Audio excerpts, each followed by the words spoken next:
I was very much struck by how the translation of the biblical writings jump-started the development of literacy across the entire world. Illiteracy was the norm. The pastor's home was the first school, and every morning it would begin with singing. The Christian faith is a singing religion. Probably 80% of scripture memorization today exists only because of what is sung. This is amazing. Here we have a Gutenberg Bible printed on the press of Johann Gutenberg. Science and religion are opposing forces in the world, but historically that has not been the case. Now the book is available to everyone. From Shakespeare to modern education and medicine and science to civilization itself. It is the most influential book in all of history, and hopefully people can walk away with at least a sense of that. If you're looking to facilitate people's ability to make positive changes in their own life, there is nothing you can do that's more helpful to that than to make them literate. And if you want to help them understand who they are in the deepest sense, over and above the superficial attractions of tribalism, let's say, you have to educate them deeply in this historical realm that requires the acquisition of explicit knowledge about the central nature of the human being. And so that was the proper role of the universities for years. It was. As I envision it, our role was twofold. That we were going to teach a method, the inductive method, as opposed to the deductive method, so that people, when they looked at the human experience via art or literature or history, they would look at exempla and then they would come to a general overriding conclusion that took the evidence, rather than say, I have an idea and I'm going to cherry pick the evidence. That was one thing that we taught, the Socratic inductive method. The other was we had to give them some kind of arsenal or realm of knowledge or referent points. So that was some of the things in a more pragmatic sense the humanities were able to do. They were able to give a person a whole reference of knowledge so that they didn't have to live out and learn something by rote or by, they had an example.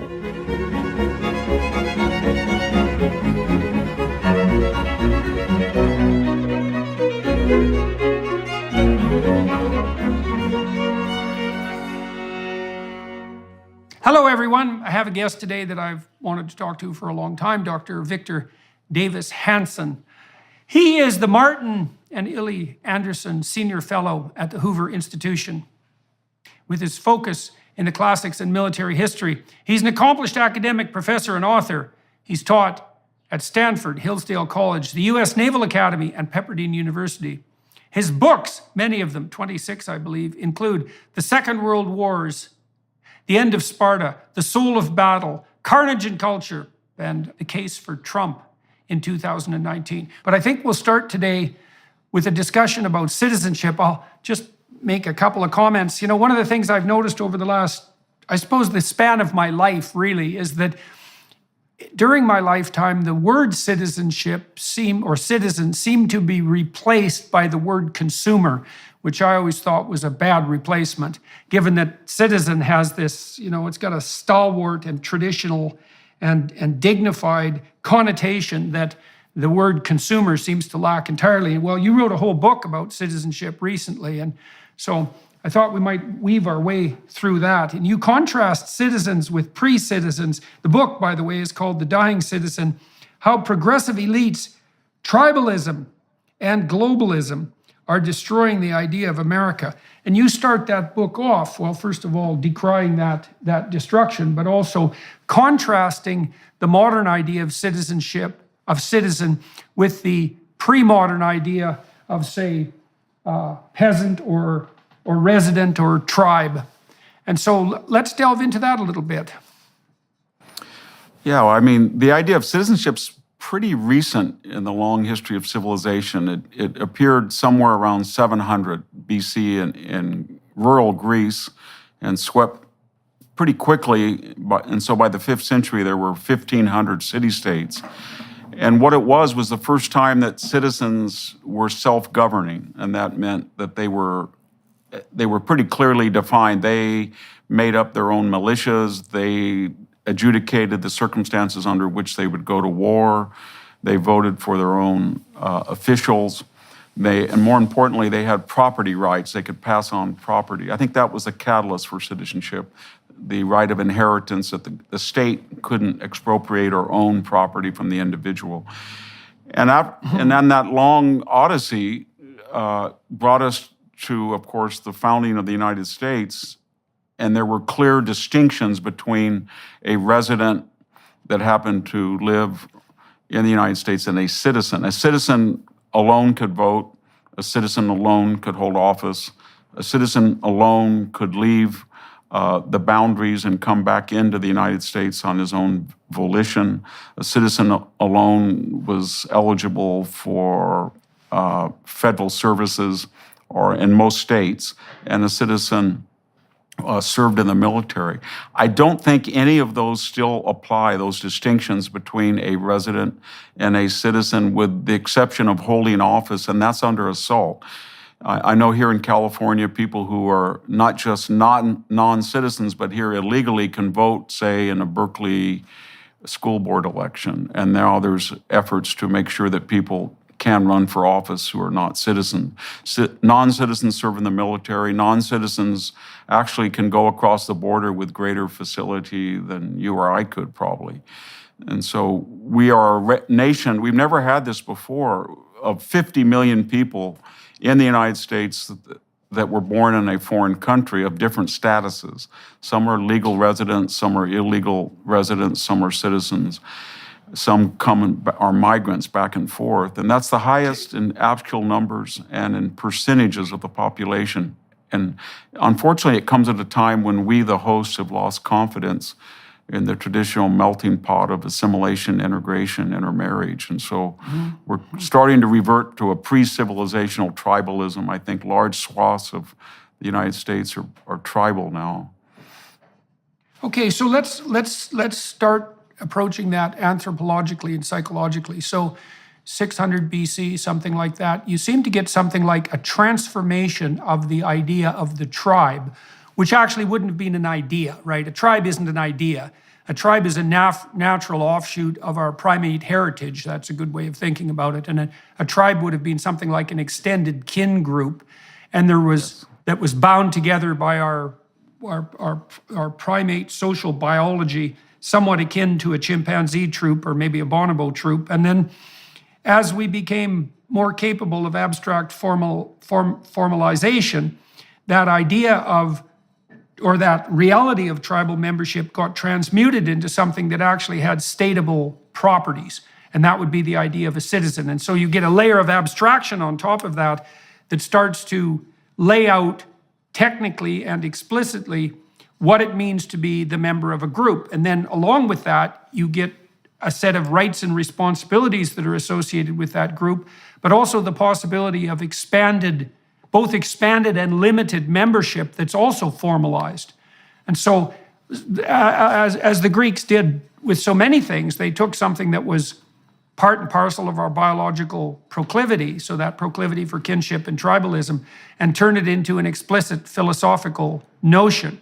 And out of that, I suppose, developed both the idea of intrinsic human rights and human responsibilities. And that was all tied up in the notion of citizenship. And even now, when you hear people talk about citizenship, they concentrate a lot more about the rights than on the responsibilities. They do. The big breakthrough was that a person replaced their primary allegiance to either someone that had blood ties or looked like them or the same locale, and they transferred that to an abstraction of the state. And what that meant was, for the first time, there was an embryonic sense of meritocracy.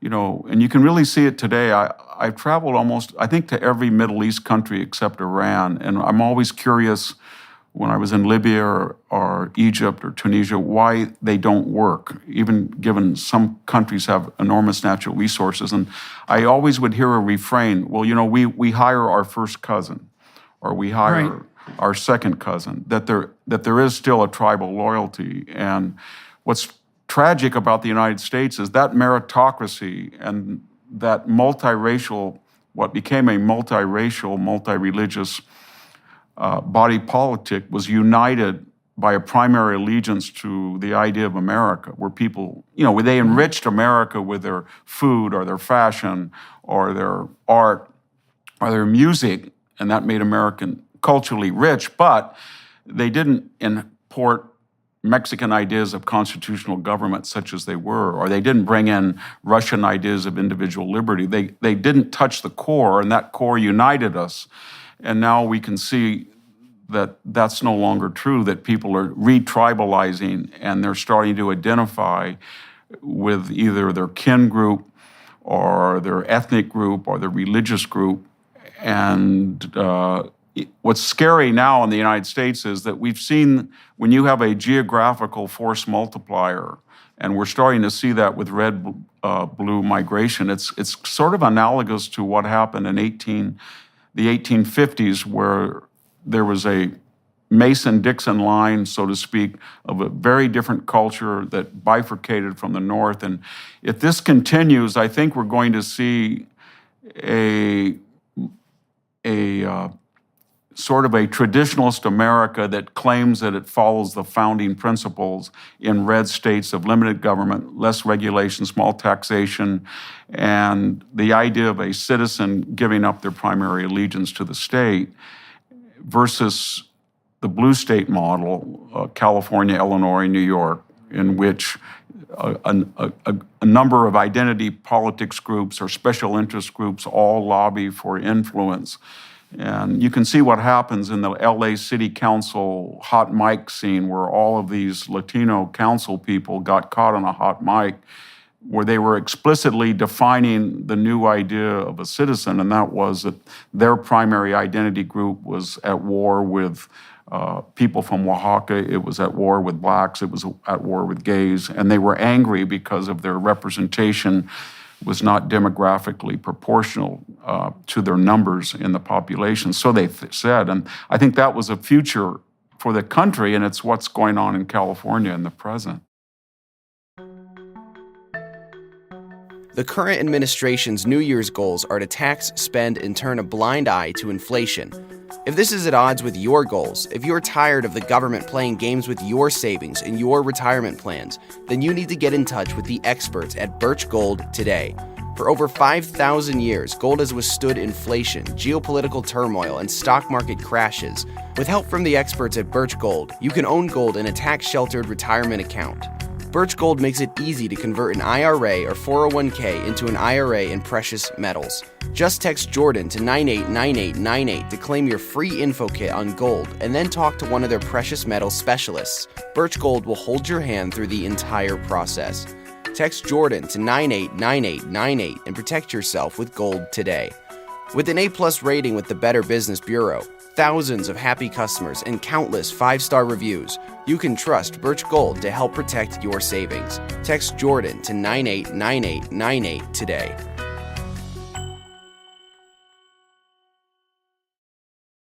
Yeah, so you worry about what you might describe as a reversion to this more implicit tribalism that's predicated on, well, it'd be predicated on religious identity or skin color or linguistic identity, or perhaps shared philosophical identity, although that would be rarer, and that's the counterposition to this more abstracted notion of citizenship. So let's delve into that for a minute, because I think we could lay forth the proposition that unless there's a higher order principle that unites people, either psychologically or socially, then they're disunited. And if they're disunited, they're anxious and confused and aimless and conflict-laden. Like the natural state of human beings in the absence of a unifying principle isn't peace, it's war. And so then we might ask, is there a unifying transcendent principle that's valid, that isn't just another narrative? Because the postmodern critique is that all unifying narratives are, what would you call it, expressions of arbitrary power and domination. And I don't really think that's true. I don't think that's true of Western societies. And the reason I think that's technically untrue is because there's an idea in Western society that I think is fundamentally, well, it's logos-based, it's partly Greek and it's partly Judeo-Christian, that the individual is the proper level of analysis in some real sense, and that the individual has intrinsic worth and dignity. But there's more to it than that, is that it's necessary for the for that intrinsic dignity and worth of the individual to be recognized and set apart by law in some sense, honored by law, because the individual has something to offer to the group. And that's the uniqueness of their being, let's say, and that if you allow people to be free or encourage their freedom, then they can trade that uniqueness with everyone else in freely, and that in that trade is to be found both peace and, let's say, and abundance. And I think that principle isn't merely another narrative. I think that is the predicate both of peace and of economic well-being. And so, but conservatives and okay, I think you comment on all that.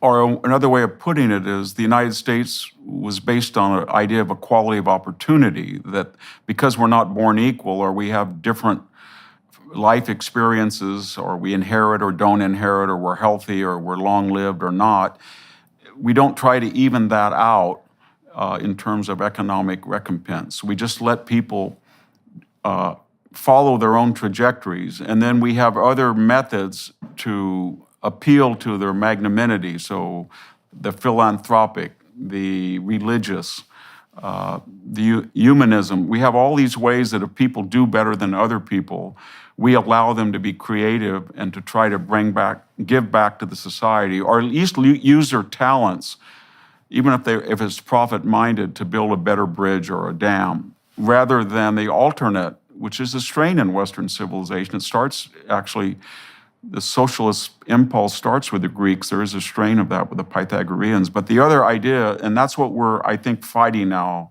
is the woke equality of result, that we're going to appoint some Platonic guardians and give them untold power. And in their infinite wisdom, they're going to do two things. They're going to force people to be equal, what they call equity, and they're never going to be subject to the consequences of their own ideology, because they need special exemptions given their enormous responsibilities and their talent. And so what we see now is this bi-coastal elite in the United States is starting to mandate behaviors and principles and issues and policies that they themselves would never follow and would have no intention of following. And it's based on that every single person has an innate right to be the same as another person. Or it was that Aristotle said, once a man in democracy, and he feared this, feels that he's equal in voting with another man, then he feels, by extension, he should be equal in all other aspects of his life. And that was the philosophical worry about democracy, that it always evolved to a more radical form of equality. I think we're now at the end stage where almost everybody feels they have a grievance against the state, and therefore they're entitled to compensatory or reparatory money or land. Here in California, when we were discussing reparations, suddenly people were bidding in the Oakland City Council and suggesting that they were owed $800,000. And they had a grievance, apparently, even though they were 6 generations away from slavery and maybe 4 from, they were in the 4th generation of the civil rights movement. They had grievances against people who had never had slaves, and California, for example, had never been a slave state. But it was that mentality, a lot of people warned us about this. Tocqueville said, the problem that we would face in the United States is that most people innately would rather be poor and equal than all better off, but some more better off than others. And he felt that if that would be a very dangerous development. I think we're pretty much there now. Yeah, well, that's, I suppose, to some degree, why there's an injunction against covetousness in the 10 Commandments. That you're not supposed to covet or envy your neighbor's donkey or his wife or his house. And I mean, part of the reason for that is that if no one can have anything more than anyone else, then no one can have anything at all. And that's generally been the state of humanity for the longest reaches of human history. It looks very much like, if we're going to allow a rising tide to raise all boats, we have to allow some people to rise faster than others in multiple dimensions. And so And I don't see any way out of that, and certainly not the case that these hypothetically egalitarian systems of governance like communism ever produced anything that had less of a Pareto distribution or an unequal distribution than capitalist societies. I mean, everyone was much poorer, but the rich were still much richer than everyone else. And there's also something in there, you talked about identity, and I've watched this happen on the, what would you call it, inevitable consequences of pathological thought front. So the leftists who are pushing for equality of outcome insisted that if there were differences in socioeconomic outcome that you could identify by group, then that was a priori evidence of systemic oppression, let's say. But they fell astray of a certain peculiarity with regards to group identity, which is that group identity is actually infinitely fragmentable. And so out of the initial identity political theorists, you got the intersectionalists who made the case that, well, you were oppressed, let's say if you were Latino, and you were oppressed if you were female, but the joint interaction between Latino and female made you even more especially oppressed, and then you could add gay to that or whatever other.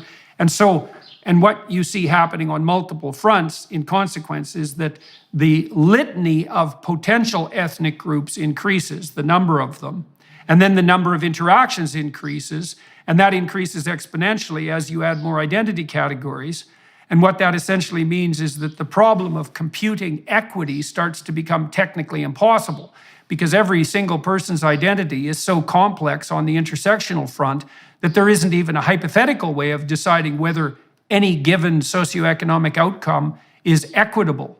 And so when I walked through that, I thought, well, Western culture had actually solved that problem several thousand years ago by pointing out that the appropriate level of analysis is the individual, because the individual has a unique identity that is in some sense a consequence of all their multiplicitous group identities, but singularly, what would you say, singularly representative of each individual. And so then you let individuals compete and cooperate in a fair market, and that's the best possible way of moving towards the right balance between equity and wealth. That's what it looks like. And I think that's right. And you can see that where this leads to, it's logical that you would end up with a Ward Churchill or Elizabeth Warren that by needs would fabricate a victimized identity. She was the first, quote unquote, Native American professor of law at Harvard on that basis alone. And then on the other realm, when you start to replace class interest or economic status with race, then the left really hit on something. I think it was really Barack Obama in between 2009 and 2016. He took a rather ossified word diversity and he recalibrated it to mean we're not going to look for victims on the basis of their income anymore, because that's mutable. In fact, Marxism never worked in the United States because this free market capitalism and a lot of free land in the 19th century was always a movement of upward mobility, and therefore you would never have a continually oppressed class. In fact, today people go up and down, out and in of the middle and the upper middle classes. So what I think Obama did was he redefined race in America as not a binary between 88% white and 12% black, but he came up with this word diversity that replaced class differentiation or class oppressions or class grievances. And he said, it's 30% of the population we're going to call them non-white, and therefore they're diverse.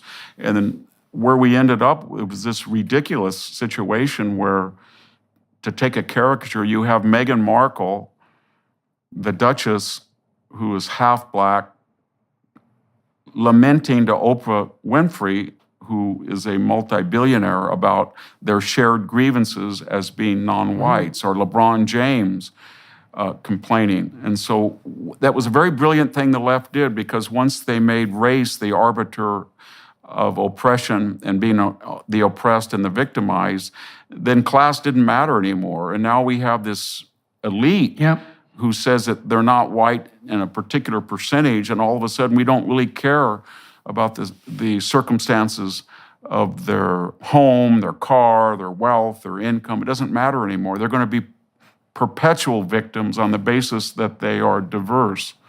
And the left really massaged that in such a way that I don't think anybody quite knew what was going on until they sprung it on us. Well, there's a real attraction to a kind of deep narcissism there. And I think I first encountered that probably at Ivy League schools in the US. So I'm a Canadian and not that familiar with the more differentiated class structure in the US. And so when I went down to teach at Harvard, it was an anthropological adventure for me, as well as let's call it a research-oriented adventure and an intellectual adventure. And I didn't understand as much as I do now what dynamic the Ivy League schools played in the US in terms of ensuring upward mobility. And I knew at Harvard, I believe it was when I was there in the 90s, the estimate was that 40% of Harvard undergraduates would be billionaires by the age of 40. And that was 30 years ago, and so that was quite a substantial amount of money then. And the whole point is that if you got into an Ivy League school, as soon as you got in, you were basically a member of the 1%. Now, you might have been a junior member, but you were definitely a member. And I thought that was perfectly fine because the Ivy Leagues did a damn fine job of merit-based selection. Now, it wasn't perfect. There were legacy students, for example, and there was a bit of play in the system there, but fundamentally, Harvard and the other Ivy Leagues had transformed themselves from old boys clubs in the 1960s into highly elite intellectual institutions by the 1990s. But then what I saw too, and this was so interesting, was that being junior members of the 1%, with almost certain hallmark of long-term success as a consequence of Ivy League admission, wasn't enough for many students and their idiot professors. They had to have the label of oppressed working for them too. So you had this strange spectacle, as far as I was concerned, of these unbelievably fortunate Ivy League students who were offered an opportunity that, is really unparalleled in human history, not only benefiting as a consequence of being the beneficiaries of this amazing system, but simultaneously claiming the status of the poor and oppressed, and claiming at the same time to be avatars and representatives of that oppressed group. And I thought, Jesus, you guys, being rich and powerful in junior form isn't enough for you. You have to have all the virtues of the rich and all the privileges and opportunities, and you have to have all the virtues of the poor and oppressed at the same time. It's that just seems to me to be a bit much. And you see that reflected in the people that you're describing, who have this unbelievable wealth and opportunity, and who yet put themselves forward as, canonical victims of an oppressive system.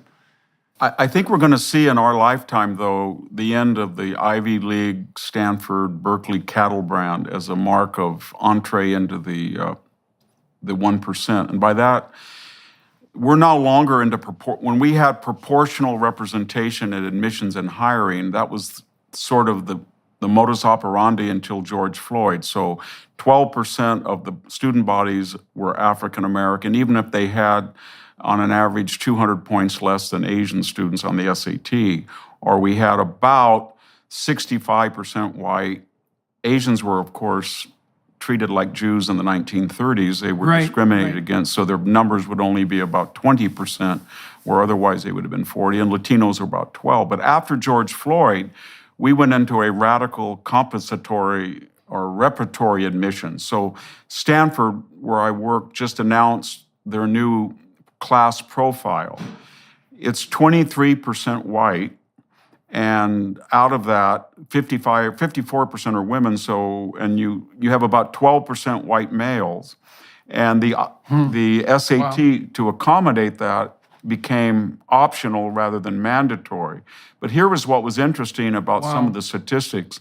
They would not allow anybody to have information about how many students that were admitted this year actually took the optional SAT. They wouldn't release that. But they did, for some reason, release the fact, and I think they were proud of it, that of those very rare students, I think it's 0.1 or something, who get a perfect score, which is almost impossible to do on the SAT, in math and in the analysis and, of course, in English and composition. they rejected 70% of them.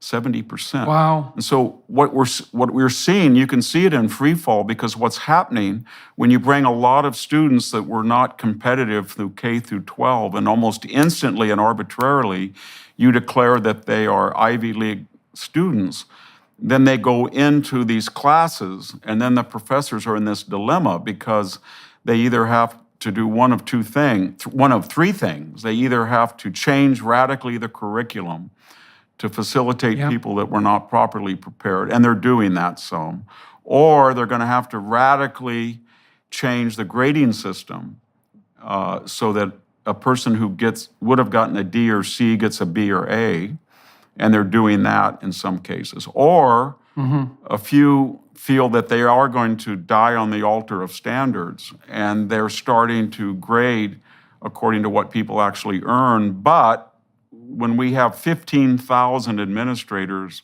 or administrative staff and 16,000 students, you can see that we've got kind of a commissar system, and many of these are these new diversity, equity, inclusion czars. And so then if a faculty member does cling to standards, cling, I guess is a good word, then he has a systemic racist pedigree, because he's deliberately giving grades lower in this narrative to people of color.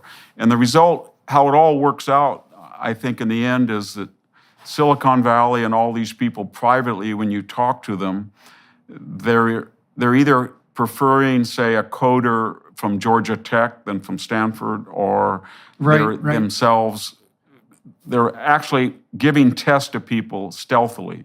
So if you want to go to work at Google, or you want to go at a startup, and you come with a Stanford bachelor's degree, that no longer is entree anymore, because they know that the degree is not competitive with Cal State, San Luis Obispo, or much less Hillsdale College.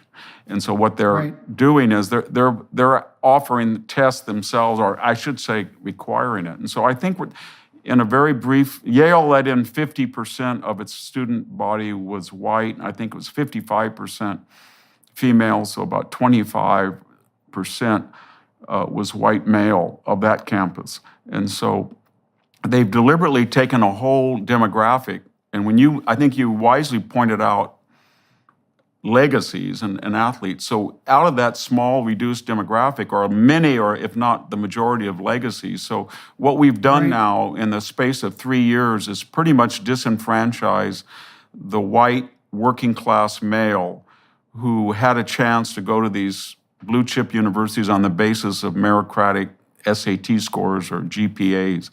And they're no longer on campus anymore. They've disappeared in the space of, there's no room for them given the demands on this identity profile.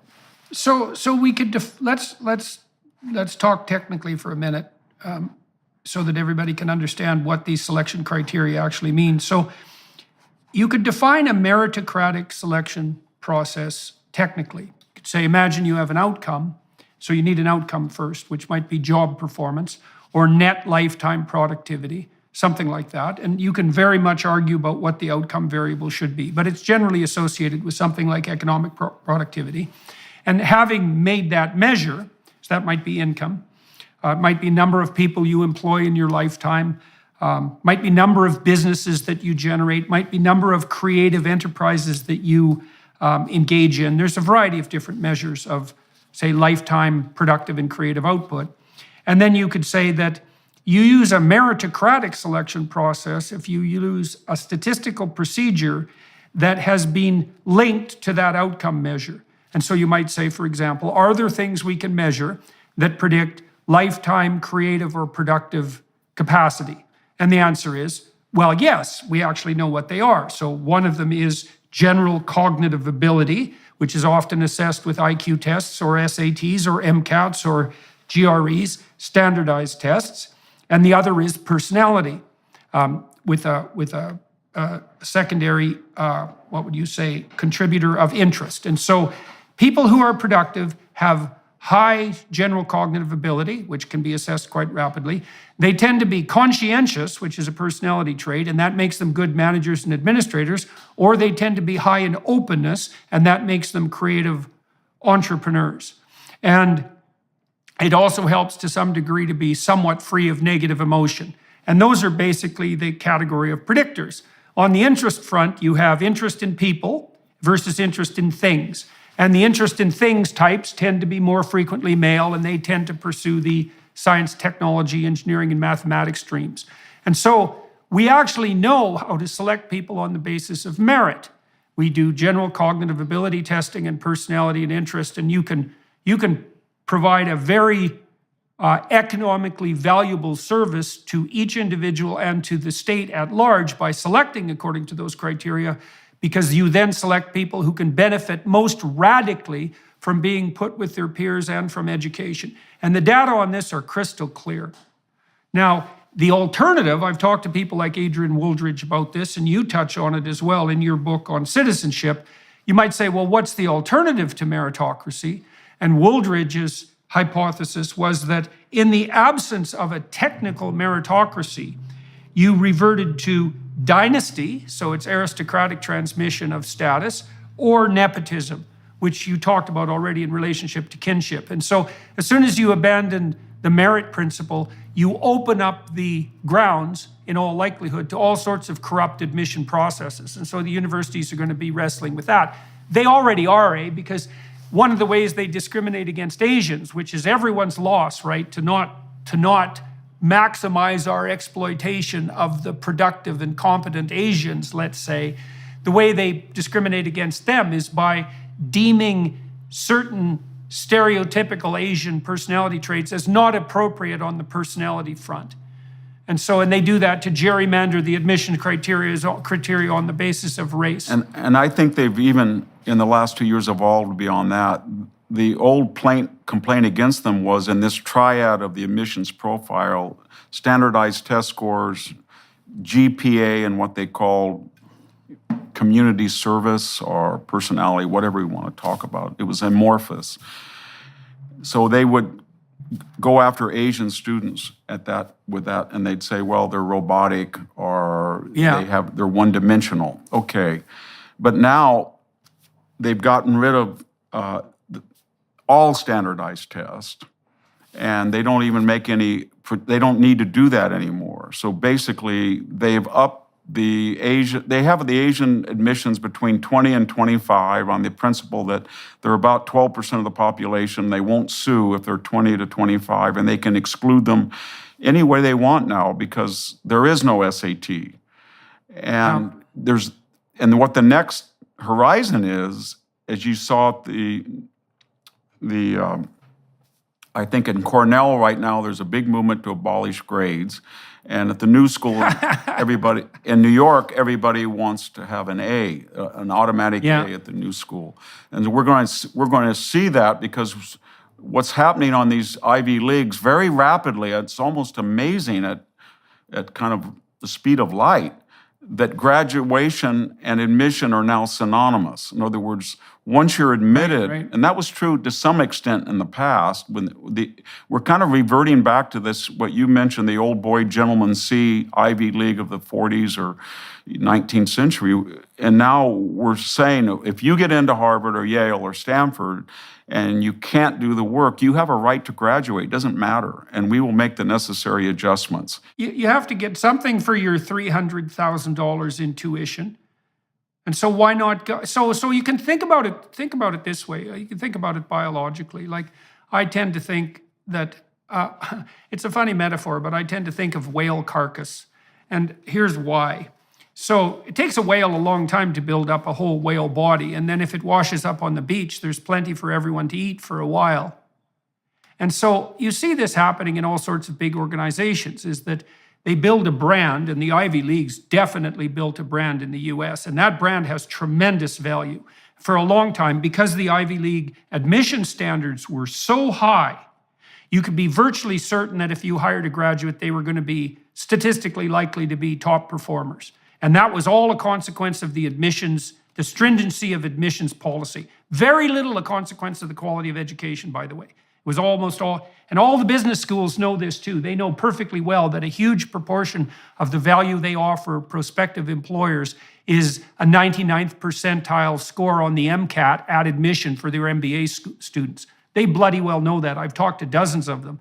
And so for a long time, because the Ivies were so meritocratic, they could justify what they were charging, and they could justify their stringent selection because there was an immense demand for their graduates, especially on the financial industries front, right? Most of the kids that I taught at Harvard, strangely enough, went off to pursue careers in finance, which I thought was kind of a shame, because Harvard wasn't producing many scientists, for example, but whatever. Their cognitive capacity and their work ethic were highly valued by potential employers. Well, so now you have a pool there that's basically a brand, right? And it's value for the taking. And so because the Ivies have generated this reputation of high quality, that can be exploited. And what's happening right now is a huge invasion of parasitical exploiters. And a huge portion of those are the administrators. You said, what, there's 15,000 administrators at Stanford for 16,000 students? Yes. That's hilarious. Yes. That's hilarious. It is. There's no way that can last, man. So no, I mean, it's very similar to the Russian army in its disastrous year in 1940, latter part of 41, when they had so many commissars that were overseeing military operations that had no intrinsic worth other than to impede and supposedly make sure that everybody was a proper Marxist-Leninist, that the German army almost got to Moscow. And then, of course, Stalin stopped it. In extremis, he said, you know what, we're going to start getting people like Konev and Zhukov and go back to a merit system. And what's sad about the university, they're adopting almost something like the commissar system, where we have these and here in California, almost every university has a diversity oath where a faculty member has to state explicitly what they have done and what they will do to encourage diversity, equity, inclusion. And every candidate has to make a statement about what they have done in the past and to show their commitment, kind of like the loyalty oaths, as you remember in the United States in the 50s. And it's very, this destruction of meritocracy is taking on all of the aspects in the past that were failed. So we have a commissar system that failed. We had the loyalty oath that was it was a war. It was a antithetical to meritocracy. And then by getting into these on the basis of race, and then not having to be subject to meritocratic performance standards, it's kind of like the British Army in the 19th century, or especially the late 18th century, where you could buy a captaincy. In fact, you had to be an officer, you had to put up money. And the irony was, one of the reasons of the startling success of the Napoleonic system was that after the revolution, they did have a meritocratic standard for officer corps, and the marshals of France were not all aristocratic. They were merit-based, and the French army ran wild for 15 years on that basis until it was exhausted. But the point I'm getting at is, if you thought you couldn't come up with a better system if you planned for years how to destroy this Ivy League brand than destroying standardized tests, admitting people that could not take the test and perform at a level that would be, I guess you would say, admissible at almost anywhere else. I taught at Cal State Fresno, and Cal State Fresno for 20 years I taught there. Those standards at that time that I was there were, the admission standards are more rigorous than the Ivy League now. Everybody had to take the SAT. You don't have to do that anymore. And we never had people, it was politically correct, but we never had people looking over our shoulder. We never had students that would report us for untoward language or unwoke language, or we never had a dean call us up and said, you're late on your diversity statement. And so it's inviting a level of corruption the corruption of this system is just because we have these people who are writing these statements, and I've seen them, and I mean, it's tragic. It's tragic, if not pathetic, where they're saying, and when I was 8 years old, I sat on a bus with people who weren't white, or on the other hand, when I was 15 years old, somebody called me a name, And ever since, I've been cognizant of the racist nature of America. And none of this has anything to do with being able to teach a classical language or build a bridge or design a coding system. And it's going to have consequences if it hasn't already. I think it already has.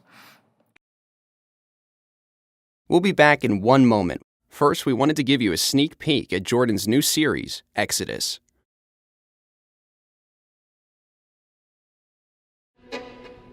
The Hebrews created history as we know it.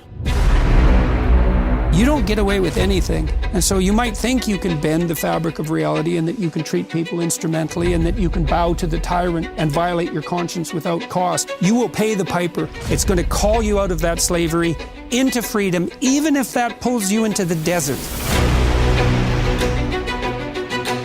And we're going to see that there's something else going on here that is far more cosmic and deeper than what you can imagine. The highest ethical spirit to which we're beholden is presented precisely as that spirit that allies itself with the cause of freedom against tyranny. And yes, there exactly. Is that hope. I want villains to get punished. But do you want the villains to learn before they have to pay the ultimate price? That's such a Christian question.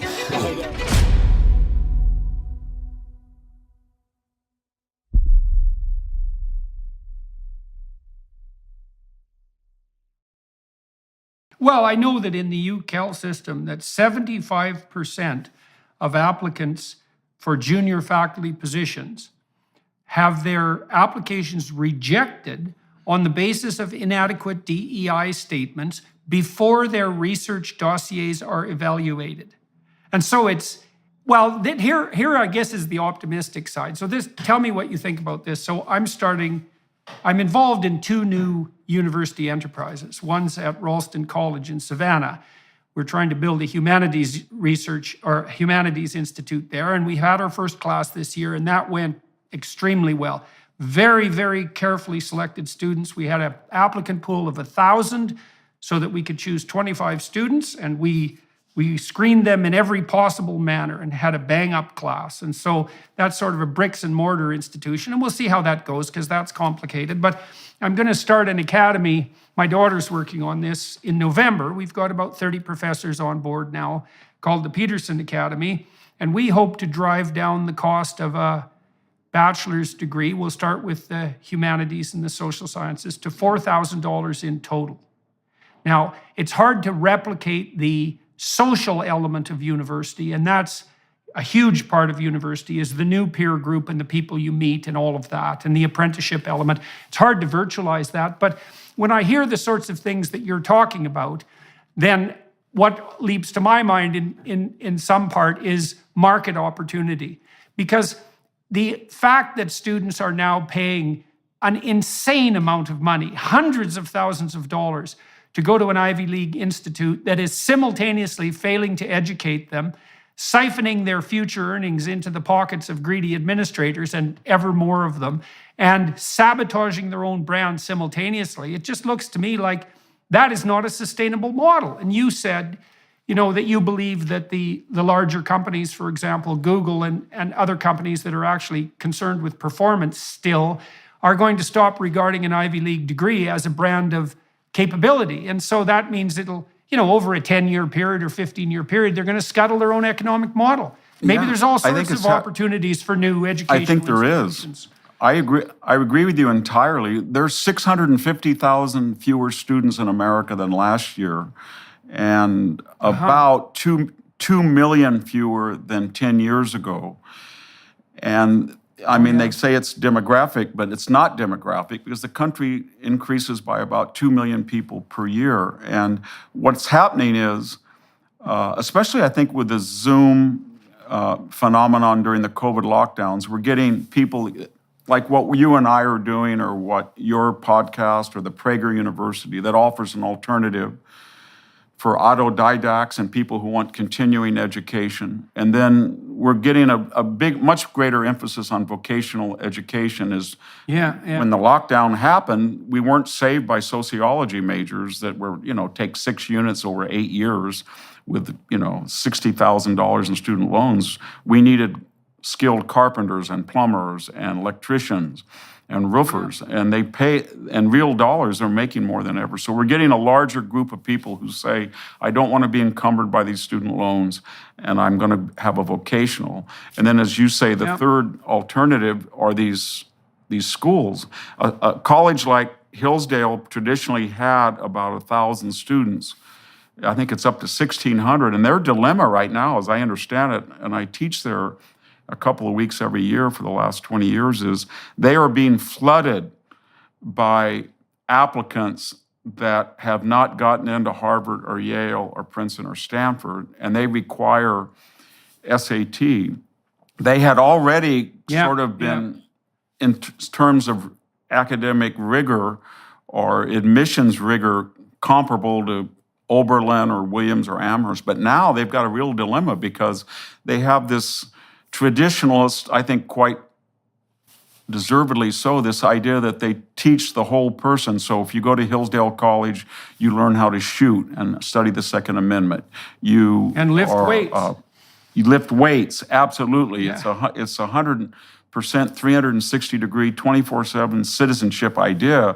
But when you bring all of these people in that are now looking at a Hillsdale because it is meritocratic and because it has high standards, but many of them are not in any way conservative. And so what do you do if you're Hillsdale when I think they are interviewing them, and you mentioned it, that's why I thought it was fascinating that you're interviewing their applicants. They're interviewing 95% of the people that are applying, and they have to now. Well, they have a code of honor that they enforce quite rigorously at Hillsdale. And, we're also in discussion with Hillsdale with regard to potential accreditation for these online courses, because I really like the Hillsdale model. And, here's something to think about, too, on the technology front. So, I spent a lot of time analyzing the relationship between psychological testing and productivity and creativity across the lifespan. And so I know a fair bit about that, I suppose. And one of the things I did learn was that part of the reason the universities have their degrees are valuable is because they were very careful in terms of meritocratic admission, and they also have a hammerlock on accreditation. And so once you have an MBA, obviously you're accredited as an MBA graduate from a given school, and that means you had a certain peer network and a certain level of intellectual proficiency even to get into the program, certain degree of conscientiousness to rigorously pursue the program and pass it. So the value in the universities, in large part, is nested inside the accreditation. Now you could imagine, and I don't think this is technically impossible, you could imagine a system of blockchain accrediting tests that would be freely available to people. I would do this on a for-profit basis, but so that if you wanted to claim Bachelor of Arts equivalence with regards to your knowledge of the humanities, that you could take a set of objective tests that couldn't be mucked about with by administrators and gain your proxy by that manner. So imagine this. It's an enterprise that I've envisioned and we're pursuing at the moment. Imagine I could produce a data set of 10,000 multiple choice questions, say in American history. And I could do that by buying multiple choice tests from high school and university professors all across the country. Okay, now we'd have to administer them to several thousand people, and then we could analyze each question with regards to its accuracy as a predictor of general knowledge domain. You can do that. You can rank order them. Then imagine you have a program that can randomly pick equivalent level of difficulty questions from that whole set of 10,000. You could set up a system that could produce random tests, so they couldn't exactly be faked or cheated easily. And you could rank order people in terms of their knowledge domains with regards to those tests, and you could blockchain it so it would be completely impenetrable to administrative interference, and you could steal the accreditation away from the universities. And I think I can't see any reason at all that that's not technically possible. But that's been raised before in the United States, and that's the third rail as far as the universities are concerned, because I think they suspect that given the state of education today, higher education, that a person's entering SAT score may be static or actually go down after 4 years. Right. And that the idea that everybody would take an SAT as an exit exam, and it's quite logical because remember what they said about the SAT in the 50s and 60s. This was a meritocratic device so that people of different backgrounds, economically deprived or racially, and they didn't go to competitive schools, they wouldn't be punished. So even though they got A's, Harvard would say, well, you got A's from Fresno, but it's not the same as St. Paul's. And then they answered back and said, but we took the SAT test, and this student did as well. But when you get rid of all of that and you say, okay, you introduced the SAT because you said that there were different levels of prior education at high schools. We want to reintroduce it on the back end because we feel that there's different levels of instruction quality at universities. So just as you suspected high schools were of uneven quality, we now suspect that colleges, i.e. Stanford, Harvard, Yale, are of uneven quality, and the BA would mean nothing, just like you said the GPA mean nothing unless it was coupled with its SAT score. So to get a BA, everybody has to take the test that you outlined, whether you went to school or not. And another thing, you talked about accreditation. If we could just give every student graduating in the United States the choice, you can go through the School of Education, and that's really the catalyst for wokeness, because it trains all of our K through 12 public. Or you have the alternative of going and get a master's degree for 1 year in an academic subject, chemistry, biology, English. I think the vast majority of BAs would prefer to go get a master's degree in an academic subject, and I think let's talk about that. Let's talk about that for a minute. So, and I've talked to Larry Arnn about this, who's the president of Hillsdale. So. From what I understand at the moment, about 50% of American state budgets are dedicated to education, broadly speaking. So that's an awful lot of money. Now, interestingly enough, and let's say pathologically enough, the faculties of education have a hammerlock on teacher accreditation. And that strikes me as absolutely preposterous. It's a form of monopoly and there's no excuse whatsoever for it. Now, I've watched faculties of education for 60 years, and they are not credible. The faculties of education are not credible academic institutions by and large. They have been responsible for some of the worst frauds ever perpetrated on the buying public. So whole word reading is a good example of that. The whole bloody self-esteem movement, which was a complete catastrophe. The idea of different learning styles, the idea of multiple intelligences, etc. We can lay that all at the foot of the faculties of education. And generally, they attract pretty damn bad students. And there's no evidence whatsoever that their so-called education training produces better teachers. They have been 100% not only derelict in their duties for like 60 years, but they've actually been what they've done has been antithetical to the general research tradition. Very, very low quality research, most of it irreproducible, most of it based on idiot ideology, and definitely not in the public interest. So here's an idea. How about every governor in the United States just scraps the requirement to have a teaching certificate to be able to teach? You wouldn't even need a master's degree. You could say, we will open up the teaching profession to anybody who graduated in the top 20% of their class. And then, poof, you don't have faculties of education anymore, and you don't have these institutions. Like, if you think about the idea of the long march through the institutions, the place where that's being focused most intently and with most efficiency with regards to the propagation of woke ideology is definitely through the faculties of education. And the only reason they have a single cent of dollar value is because they have a monopolistic hammerlock on teacher certification. And that should be scrapped. There's a teacher shortage in the US anyways. And there's no bloody evidence at all that the faculties of education have produced teachers who know how to teach.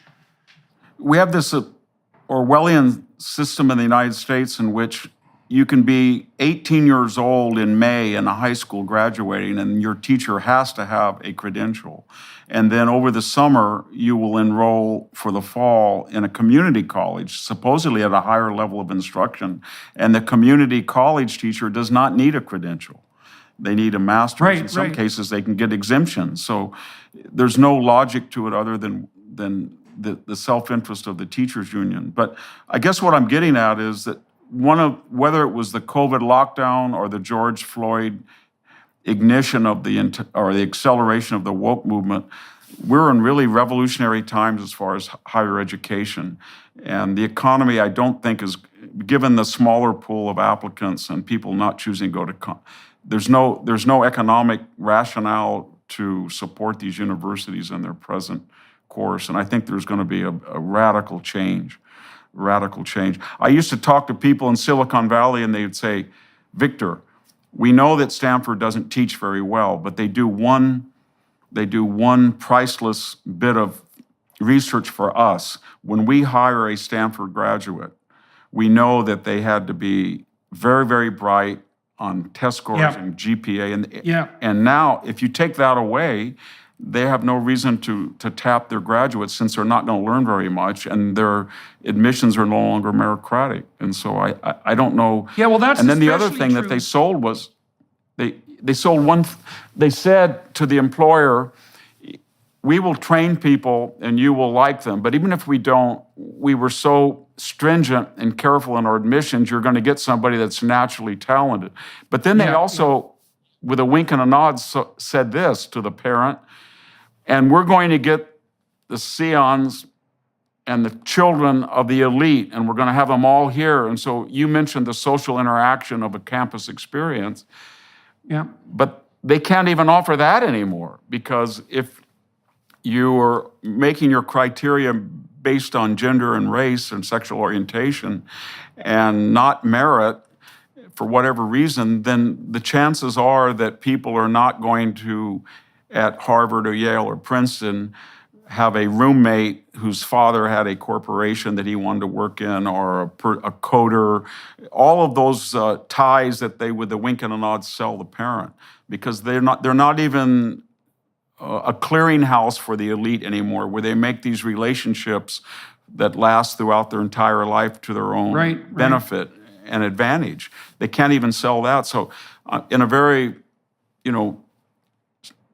just disinterested fashion, I don't see what they have to offer anymore to anybody. Well, I don't really agree what they. Let's pursue that a little bit farther, because there's other points of failure on the university front that we could concentrate on too. So, as I progressed through the ranks at Harvard and then at the University of Toronto, I also watched the multiplication of adjunct faculty. And so, just so everyone who's listening knows, most departments, abetted by their administrators, but also pursuing a very narrow and foolish self-interest, have farmed out a lot of their teaching to so-called adjuncts. And so at some places, that's 50% of the teaching population. So now, if you're a full professor at a heavy-duty research institution, you have to conduct research. So you need a lab, you have to have graduate students who are pursuing original research, and you have to teach, and you have to do a certain amount of administrative work. And you're evaluated on the basis of your research, your teaching, and your administrative work, basically in that order. Now, if you are a full professor, you're in the tenure stream, and you'll be guaranteed a certain degree of job security after putting in your apprenticeship.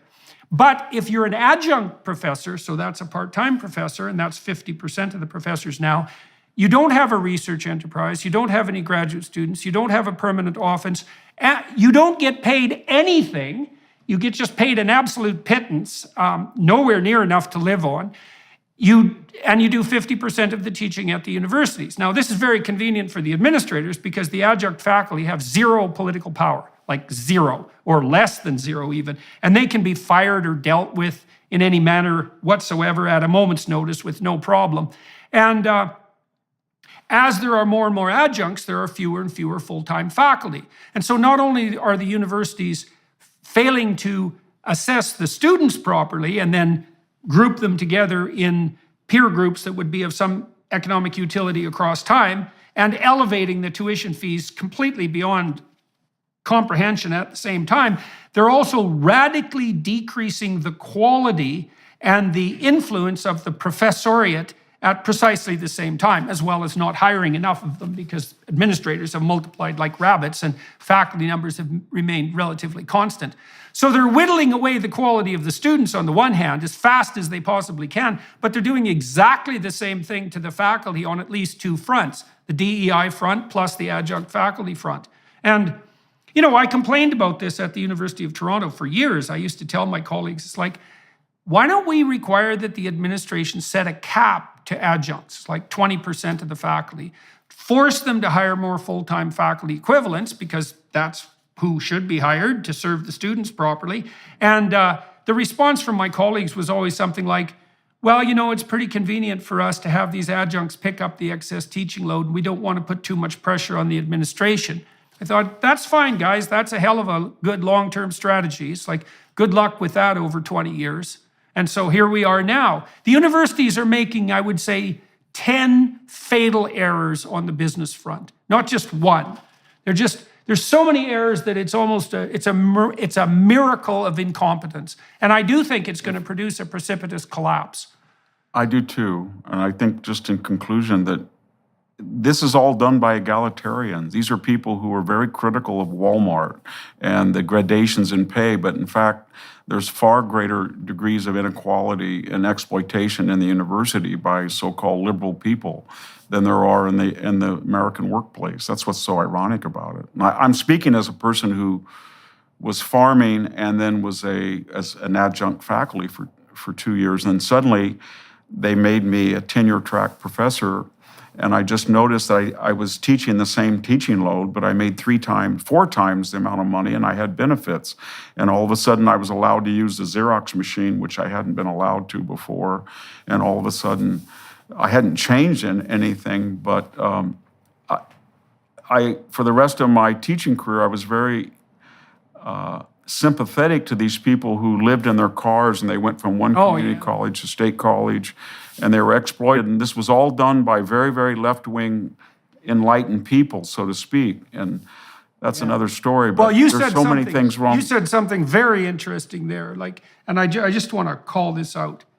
So you just said that after you were promoted from like peasant adjunct professor living in your car, so to speak, to, you know, reasonable tenure stream faculty member, you got to use the photocopying machine. So this is the level of petty tyranny that these people, what would you say, encounter in the university system. You're an adjunct faculty, you're so far down the bloody social totem pole that it's almost incomprehensible. And for someone to implement a rule like, just imagine the mindset that it requires to implement a rule which is, well, our adjunct faculty are of so little use that it's perfectly reasonable for the administrators to forbid them from using the photocopier. Because you know how often people just do that for fun.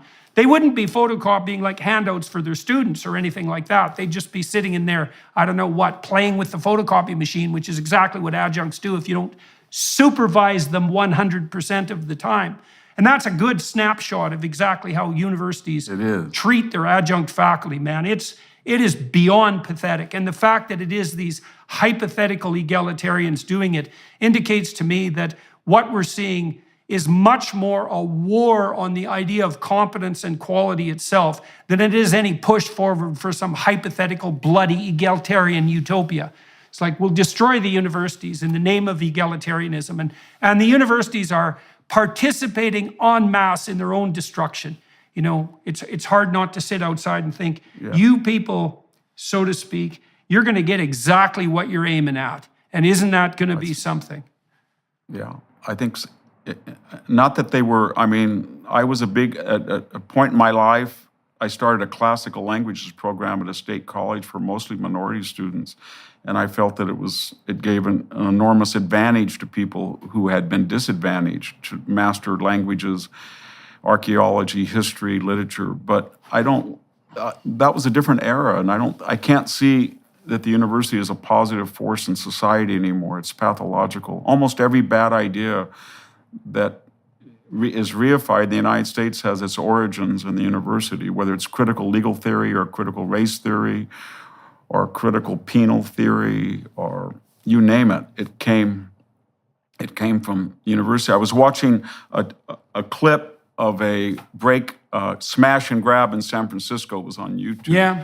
And I remember a conversation I had with a professor 20 years ago when he was trying to explain critical legal theory. And he said, you know what, we're going to change the legal system because the only reason it's against the law to take a candy bar out of a store is because rich white male heterosexual Christians don't need to steal candy bars. So they made a law. And I said, no.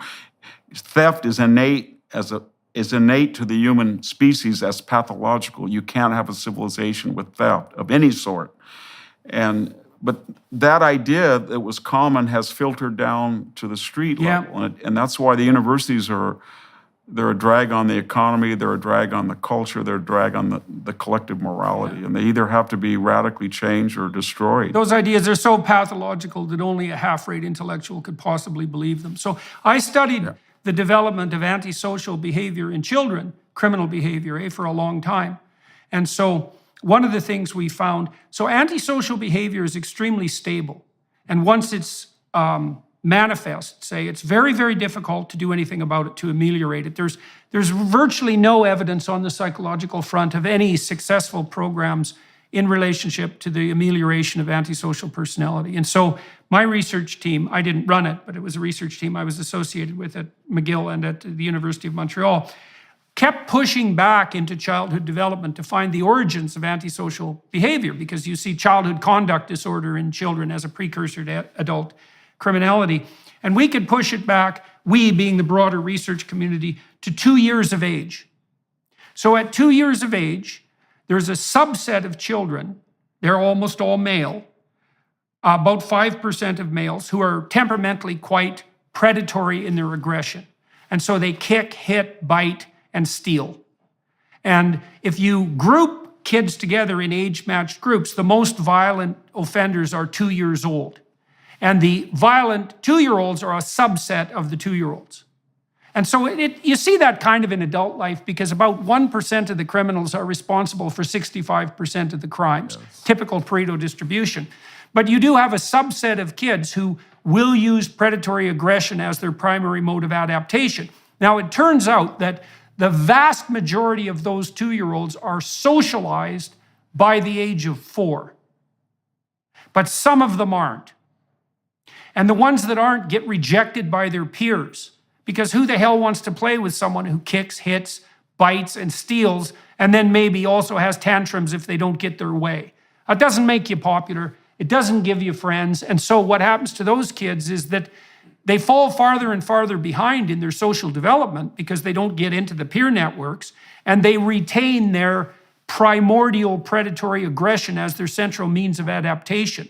And so the idea that theft and criminality are a secondary consequence of a pathological social system seems to be, well, I imagine there are cases where that's true, but fundamentally it seems to be flawed, right? There is a proclivity to predatory aggression that's part and parcel of the panoply of human possibility, and most people are socialized out of that.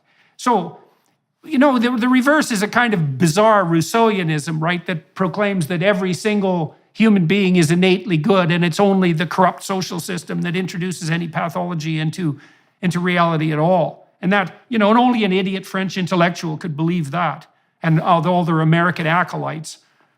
I think what's worrisome about all of what we're talking about is that it's not abstract. It has real consequences that filter down. And by that I mean, it's so ubiquitous. The U.S. military now has lowered physical standards in combat and special forces units to accommodate women that have innately, on average, not in every case, but less physical rigor and strength.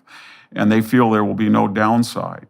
They have spent about 5 million hours going through the ranks collectively to search out what Mark Milley and Lloyd Alston in their congressional testimonies characterize as white rage and white supremacy and white privilege. And the funny thing about it is they have not met their recruitment standards suddenly. None of the 3 branches, and they haven't met the academies have not met their enrollment targets this year. And the reason probably, and there's no scientific data, but I think most people agree, is that for one reason or another, the military, almost like the British relied on the Gurkhas or the Indian Army relied on Sikhs, you could argue that the U.S. Army relied on rural Americans, mostly white males, and south of the Mason-Dixon line. In fact, if you look at the fatality records in Iraq and Afghanistan, they died at about 75% of all combat deaths were white males.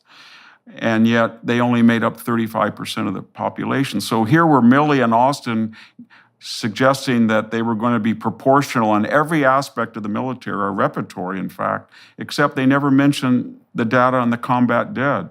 And so what they essentially have done in the space of just about a year and a half, they've told all of these families, even though you went to Vietnam, and even though your son went to the first Gulf War, and even though it's a family tradition that your grandson fought in Afghanistan, now your great-grandson is going to turn 18, we still suspect that you suffer from white rage.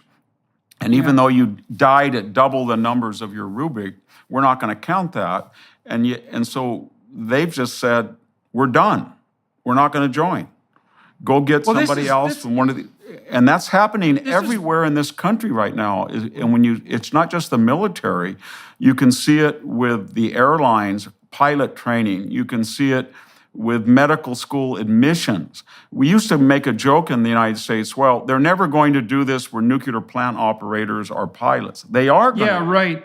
Yeah, and definitely. So I think we're getting to we're seeing civilizations. I mean, it's like that line in Hemingway's The Sun Also Rises when he asked about bankruptcy.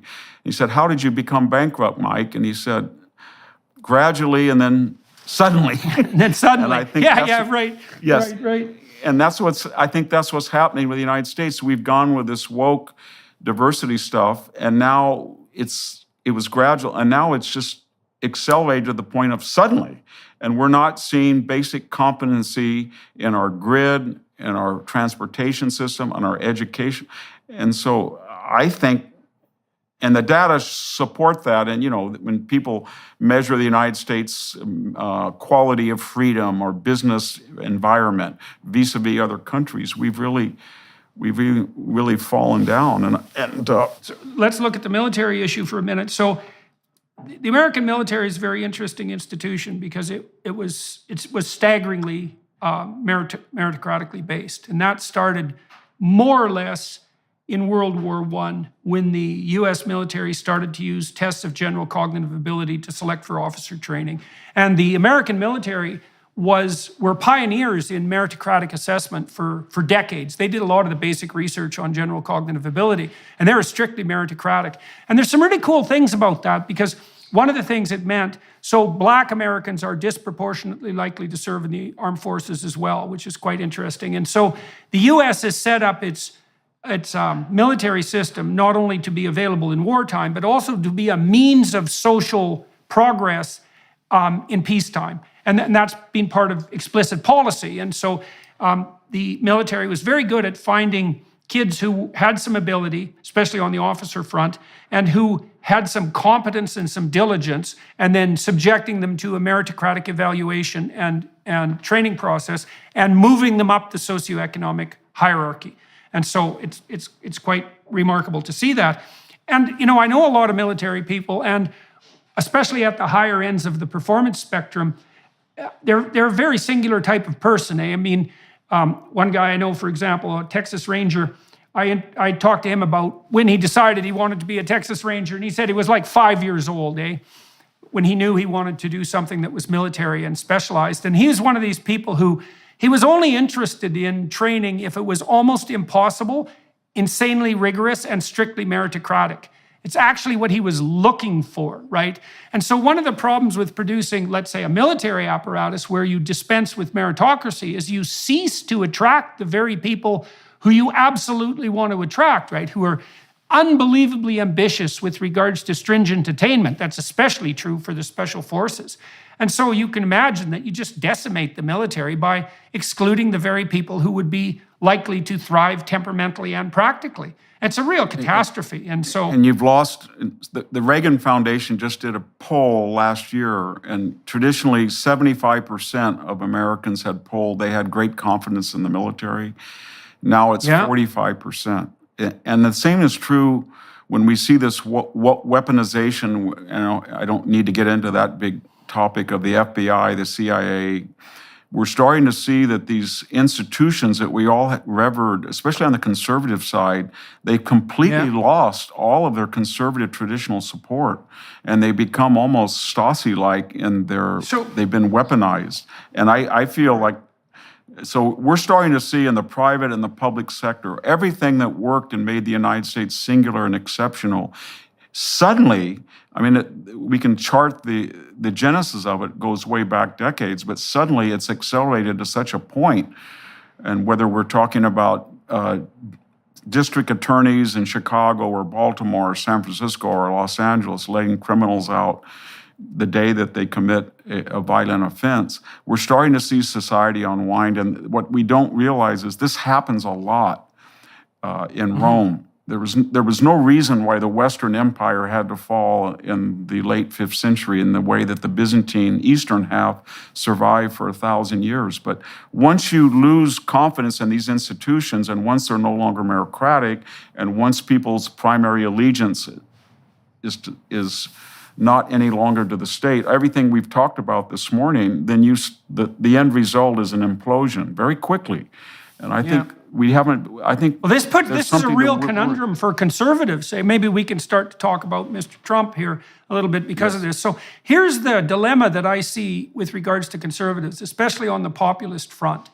And so Trump was very good at speaking to disaffected working class Americans. And certainly the Democrats abandoned them completely in the Clinton campaign, and had been preparing to do that for years, like the idiot champagne socialists have at the universities. But in any case, Trump was pretty good at talking to working class Americans. But here's the danger, as far as I'm concerned, on the classically conservative front. And I don't really know what to do about this. It's like the radical leftists have this fundamental proposition, which is all institutions are corrupt and predicated on dominance and power. And so that's kind of their leitmotif. But now you have people like Trump who come in as outsiders and say, on the populist front, hey, everyone on the right, on the conservative side, working class side, let's say now, all your institutions are corrupt and basically predicated on, dominance and power. And I think, well, this is a big problem because the conservatives are objecting to the corruption of the institutions in the manner that you just described. They're captured by the woke ideology. But the underlying message to people is kind of the same, which is our fundamental institutions can no longer be trusted. And the problem with beating that drum on the conservative side, as far as I can tell, is that you add fuel to the fire on the left side. And so then you're in the position, and we can talk about the role of the humanities and education there, you're in the position of asking yourself, well, if you are a conservative and you're traditionally based, but you believe that the institutions have been corrupt, how the hell can you plot a pathway forward without falling prey to exaggeration of exactly the concerns that the radical leftists are putting forward? Because they say the same thing. The institutions can't be trusted. It's like the spirit of the institutions can be trusted. I would maybe differ just in two regards. One is, I think they used to say the institutions can't be trusted, but it was the left that egged on the Russian collusion hoax, the laptop hoax, the Ping and the Alpha Bank hoax. And it was the left who said that James Clapper, who lied under oath once, and John Brennan, who lied under oath twice, and James Comey, who feigned amnesia 245 times under oath, and Andrew McCabe, who lied 4 times under oath, and Anthony Fauci, whose latest interrogatory was just a mishmash. If I can't remember, I don't recall. And they are all iconic in the left. So the left has basically said, these institutions got so unwieldy, and 2 million people working for the federal government, and the regulators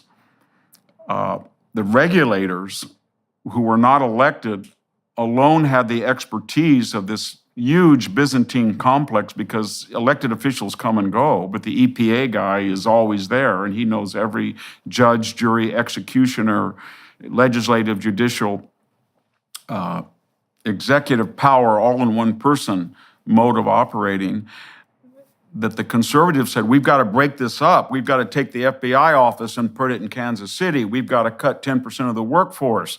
We've got to make sure that HHS, it shouldn't even be in Washington. We've got to get rid of the Department of Energy. I remember Mr. Perry, the Texas governor, said, I'm going to get rid of 3 agencies. Unfortunately, he couldn't remember which ones they were on the debate stage.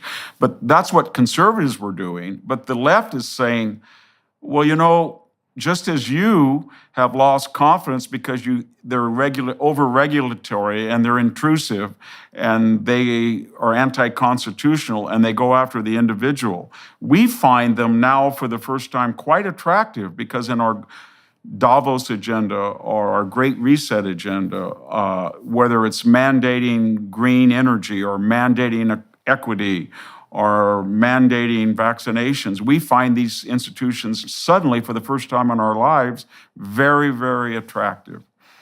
And so they've inherited them and adopted them now. And it's uncanny to watch. All right, so it is uncanny to watch it. I mean, one of the most miraculous things I've seen in my lifetime is the insistence by people on the left side of the spectrum that pharmaceutical companies can be trusted. So that's just like, everything is absolutely upside down when that happens. Okay, but you're pulling out something that's very paradoxical, because on the one hand, we've already established the case that this fundamental critique that's emerged from the universities is a critique of institutional reliability. And the basic doctrine is one of power, is that all institutions are predicated on the expression of arbitrary power, and they can't be trusted, especially if you're not in the power elite. But then you say there's a paradoxical side of that, which is that at the same time, the same people, at least with regards to their political and philosophical orientation, are increasingly willing to utilize large-scale social institutions to put forward a given agenda. I suppose maybe the difference there is that the left is perfectly willing to trust large-scale institutions if the institutions operate under the rubric of their ideological theory. Absolutely. So you could make that case. They get rid of all this, absolutely. They get rid of all of the Sturm and Drang of discussion and the Congress. When they take the military over, they worship the chain of command, because whether it's transgendered subsidized surgeries or women in combat units, they can effect social change in an authoritarian chain of command fiat. So everything that makes these institutions skeptical or suspicious to the traditional supporters, that they've taken away the power of the individual, they are commissar-like, they're ideologically weaponized by the left. All of those things make it attractive to the left. So it's one of the strangest things, I think, in the history of the country, how the right has backed away from all of these investigatory agencies, military. They don't trust them anymore because they've been, I guess their DNA has been, like a virus, has been recalibrated against the individual in traditional America. And the left comes in and says, we like what they're doing. We like their overreach of civil liberties, because that's the only way that we can affect these changes that 51% of the people don't want, and because they're stupid. But when you control Silicon Valley and K through 12 and Hollywood, now the military and the FBI and the CIA and the DOJ, now we can finally enact change without public support. And so I don't know where it's all going to end, but the conservatives have backed off, and in that vacuum, the left has moved in. So, one of the things I really appreciated about reading Solzhenitsyn's Gulag Archipelago was his insistence that what happened in the Soviet Union was not an aberration in relationship to the set of ideas that made up the communist utopian vision, but a fulfillment of the, of the core content that was implicit in the original doctrines, right? Because the apologists on the left constantly, and still do to this day, say, well, real communism has never been tried, which I think is one of the world's most appalling excuses, by the way. But independent of that, the real notion was, well, a system of ideas had been produced that had a certain degree of internal coherence.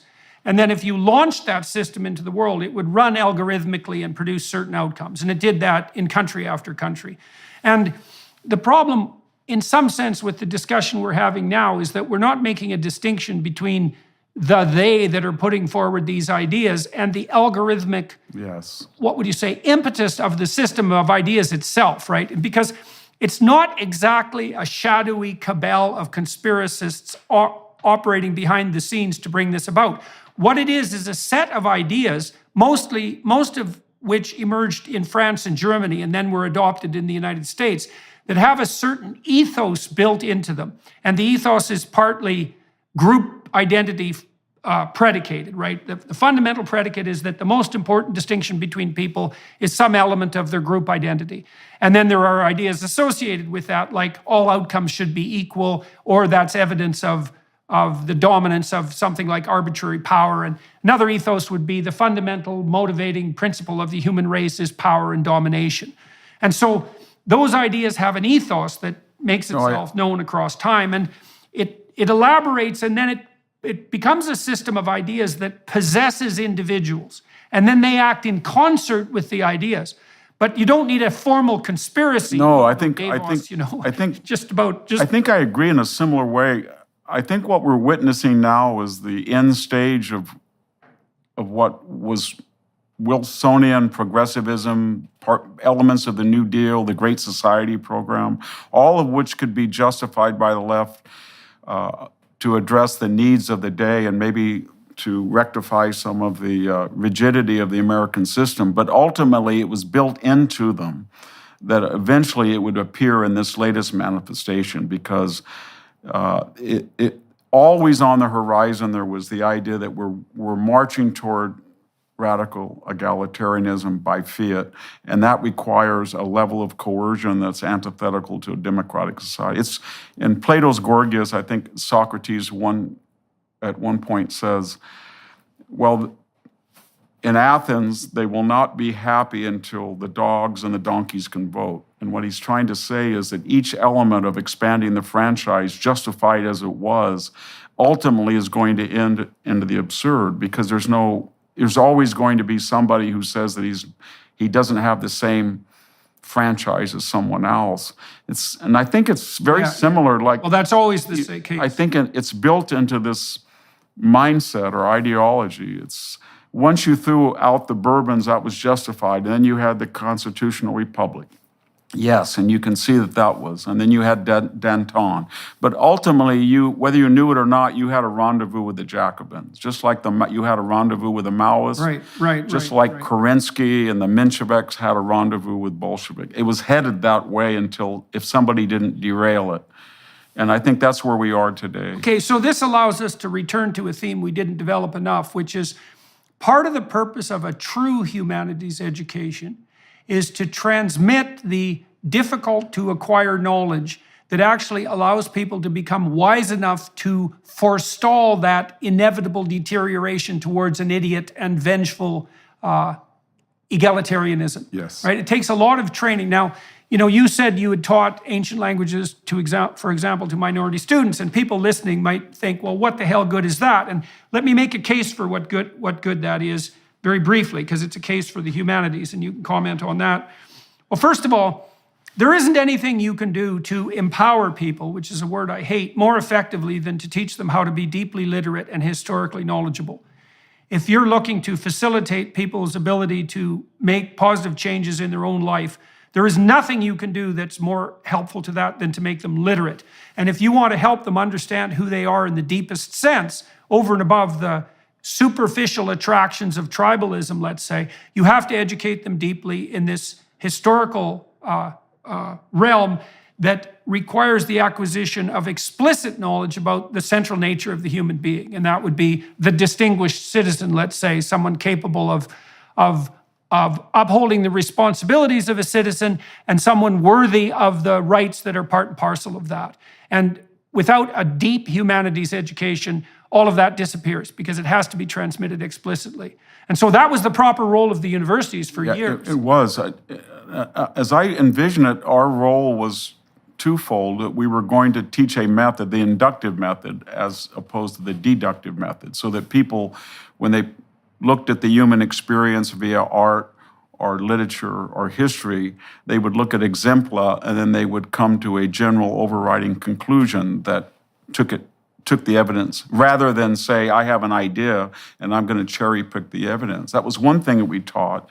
the Socratic inductive method. The other was we had to give them some kind of arsenal or realm of knowledge or referent point. So I know I used to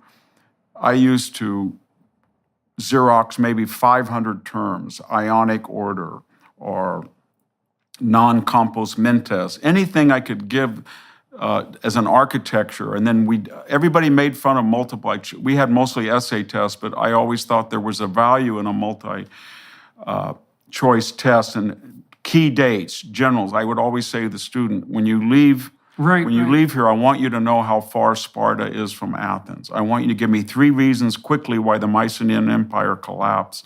And it was funny because some of our students would sit in on interviews from Ivy League professors, and they would ask these questions. And these professors, I should say ABDs, didn't have any answers for them. They had no practical knowledge. And then one student said to me, well, why are we doing this? And I said, well, it's so that you don't have to repeat every life experience that you have. You're going to learn what is wise and stupid by experience, and often that experience is going to be deleterious to your character or your fortune, but you don't have to fatal. Yeah, you don't have to do that all the time. If you think that sometimes people who are right are punished, or the more moral a person is, the more that he's hated, it's not you alone that experiences that. You can find comfort in Antigone. Or if you can say the race goes not to the swift, and why I had a student came in and he said, you know what, I'm the best tackle on the team, but I never get a chance to play because I don't kiss up. And I said, then you're old Ajax, and what are you going to do about it? But that's the dilemma of Ajax and the Sophoclean play. Right. So that was some of the things in a more pragmatic sense the humanities were able to do. They were able to give a person a whole reference of knowledge so that they didn't have to live out and learn something by rote or they had an example. And the other thing is it gave them a sense of beauty and style. That's not optional. That's not optional for human beings. I mean, we are linguistic creatures, and we require an awful lot of cultural programming. I think we do. And every culture knows that. And so we're definitely in the situation where if we don't inculcate the wisdom of the past into our young people, then they are forced to regenerate that wisdom through painful and often fatal experience. Those are the options. And to study history and the humanities is to arm yourself against the sea of troubles and to become literate. And that is the core of the universities, and the universities have definitely abandoned that in the favor of this idiot narrative. You know, here's something you might find interesting. So I did a research study with one of my students just before I was basically, kicked out of the university for being persona non gratis. And we investigated 2 mysteries. The first was there a coherent set of beliefs that you could describe as politically correct? And the way we investigated that was to produce a very large body of political statements, and then to find out the degree to which people agreed with them, and then to analyze them statistically to see if there were patterns of belief. And we found 2 patterns of belief that were obviously commensurate with the notion of a politically correct set of beliefs. And one of them was like a politically correct liberalism, and the other was politically correct authoritarianism. And there's been quite a bit of research on the psychological front with regards to politically correct authoritarianism in recent years. So first of all, there is such a thing as politically correct beliefs, and there's an authoritarian version. But then you might also ask yourself, what predicts whether or not people will believe these theories? You know what the biggest predictor was? This is so horrible. It was low verbal intelligence. It was a bigger predictor than verbal intelligence is a predictor of grades or socioeconomic outcome. It was 0.45, a correlation whose magnitude you never get in a social science study, a walloping effect. And then the subsidiary predictors were, being female was one of them, being agreeable in temperament, which is a feminine personality temperament, and then having taken any courses that were essentially propagandistic in nature.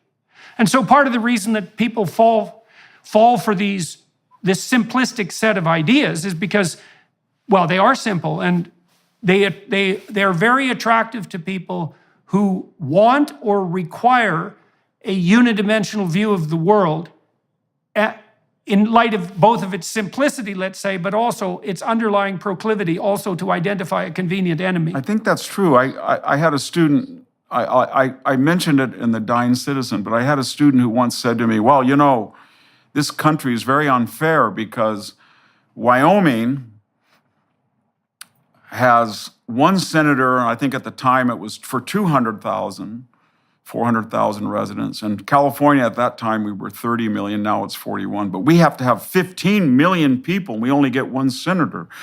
And I said, now, why would that be? And he said, because the founders were not democratic. I said, yes, but why weren't they fully democratic? And do you have, the House was going to be elected the whole House flips every 2 years. It represents 750,000 people. So it is democratic, but it's balanced by the Senate that flips every 3 years. I mean, 1/3 only flips every 2 years. You have to be older. It represents states. It's America as defined by the individual 50 states, not the people. That's the House. And this then is balanced by the executive. And the person was so arrogant because he was so ignorant.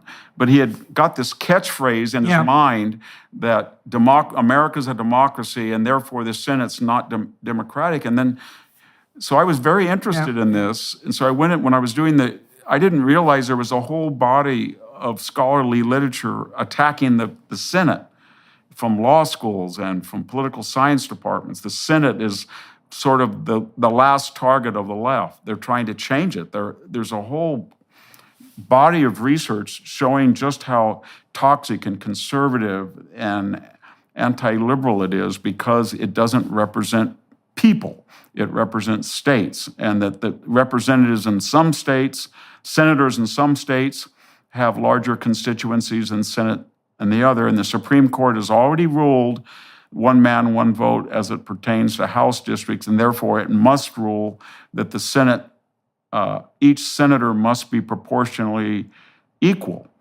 Yeah, well, you know, it's not that, look, you can see that the idea of a distributed democracy has an instantaneous intuitive appeal. It takes a lot of sophisticated thinking before you can understand that there have to be intermediary institutions, right? And part of the purpose of a humanities education was to give people that wisdom. Say, look, the problem with radical democracy is that it can degenerate into rule by the mob, like impulsive rule by the mob. And that's the danger of populism, for example. Of an untrammeled populism. And so you need intermediary institutions. You can kill Socrates and one day. they have to be set up. Vote to kill Socrates by a majority vote of the court, or you can vote to kill all the Middle-Indians on Monday and then decide the next day you don't want to do it and send a ship after the first trireme because the entire assembly has flipped in 24 hours from being murderous to semi-murderous. And that was what our founders knew, that it was very dangerous, but that knowledge is completely absent in this younger generation because they're the sources of that transmission in history departments or political science departments or government departments is not there anymore. And it's not there at K through 12. There is no civic education anymore. There's no body of music and art and tradition and literature and poetry that each do their part to make a citizen aware of how unique the system was. And so that's what I find really frightening is this collective amnesia in this generation especially. It took a long time, but this generation is the first that I've been aware of that is completely amnesiac about the past. It hates the past. It feels that history's melodrama.